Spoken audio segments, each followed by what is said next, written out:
Now, the Ballon d'Or ceremony in Paris concluded with Spain dominating all categories. For the first time in 2 decades, the event took place without two legendary footballers still playing, but whose absence was felt, Lionel Messi and Cristiano Ronaldo. So obviously, the competition was bound to be intense.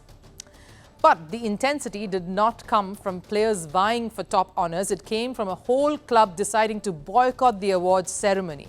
The most controversial award of the night was the men's Ballon d'Or.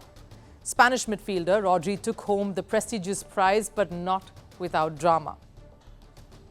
Let me tell you all that happened now. Before the Ballon d'Or event took place in Paris, the winner's name somehow leaked out, and it was confirmed that Vinicius Jr was not going to be winning the trophy.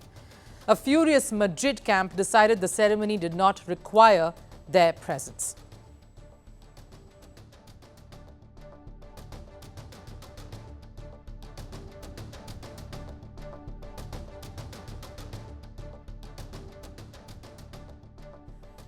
And it wasn't just Real Madrid who were hurt by this decision. It led to a bit of a stormy debate on social media. Everyone jumped right in as the matter gathered heat. And as many more started waking up around the world, the discussion only became more fierce.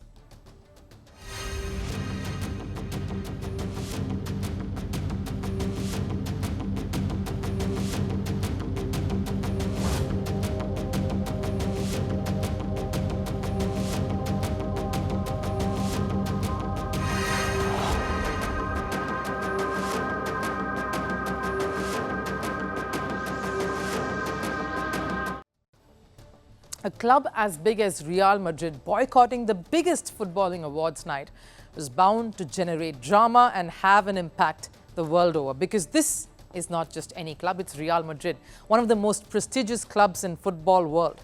And what's interesting to note here is that Real Madrid ended up winning the award for the best club of the year.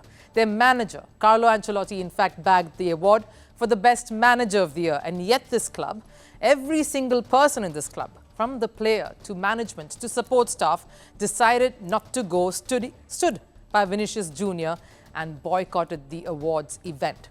Just like many of their fans and their reactions that we showed you just a while back, the club too truly thought that Vinicius was robbed of the award, that he was the rightful recipient of the Ballon d'Or.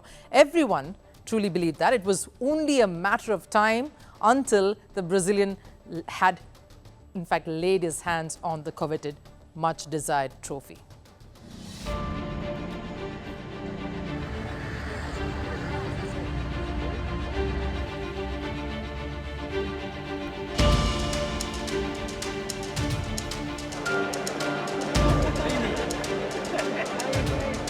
Vinicius has done a nice performance previous year. He is the reason that we got actually the Champions League, and there is no doubt by 28 of this month, he's gonna get his first Ballon d'Or, Le Châtelet, France. I'm quite sure that he's gonna win it because he deserves it. That was the buzz right before all of the awards night happened and the announcements were made. So given the hype for the 24-year-old, the anguish and anger among fans and the club after this announcement was made was of course evident. This was an emotional setback for many.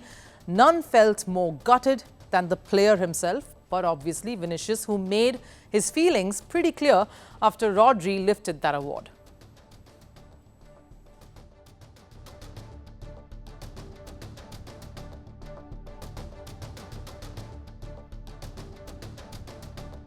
He says he will do it 10 times over if he has to, as they are not ready.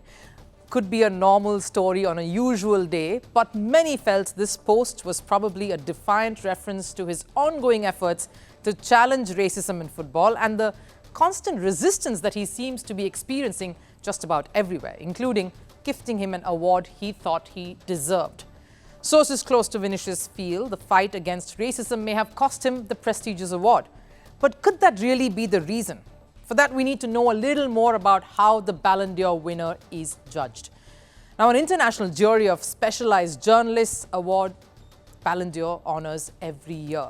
There is one representative from each nation that makes up the top 100 ranked FIFA countries. From the 30 nominees, the journalists then select their top 10 according to their subjective preferences. They then award points from 1 to 15 to each of these players. The highest ranked athlete wins. And it's not just a journalist's personal choice that is considered. There are parameters on which the panel decides the winner. From individual performance, that is down to the goals scored, the assists made, or goals saved depending upon the player's role, to impact on the team. What is his or her relevance and importance in that setup? Did his or her performances result in their side winning a tournament? These are some key and exhaustive parameters that are considered while awarding points. This is how the Ballon d'Or winner is finalized. It is indeed a very comprehensive process, which brings me to the next point. How did Vinicius and Rodri fare through the season? Let's take a look at that. What worked for Rodri was his international success. The Spaniard won the Euros title, massive, and was the player of the tournament. He made an impact with his national side, whereas Vinicius failed to do that for Brazil. They were knocked out of the quarterfinals in Copa America. In club competitions, though, Vinicius had the upper hand as he took Real Madrid to Champions League glory and was also the player of the tournament. Whereas Rodri's Manchester City were knocked out in the quarterfinal by none other than Real Madrid. In domestic competitions, both won the league title. So just talking purely numbers here, I will have to admit this fight was a close one. It's not like Rodri came out of the blue. He too was a nominee who helped his club and country to silverwares. One main reason to this backlash could be the fact that Rodri is a defensive midfielder, whereas Vinicius is a forward. Which brings me to the age-old long debate of forwards' influence getting more recognition than that of a midfielder, that to a defensive one.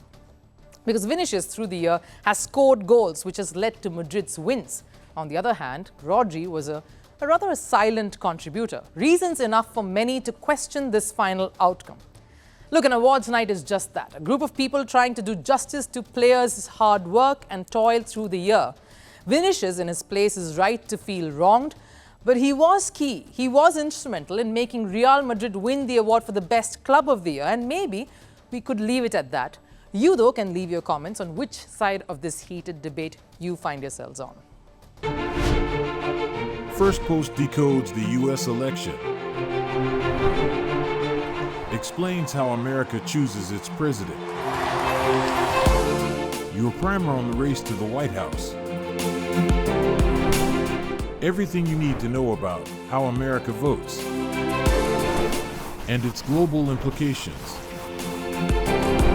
U.S. Election Explained. Every Monday and Thursday only on Firstpost.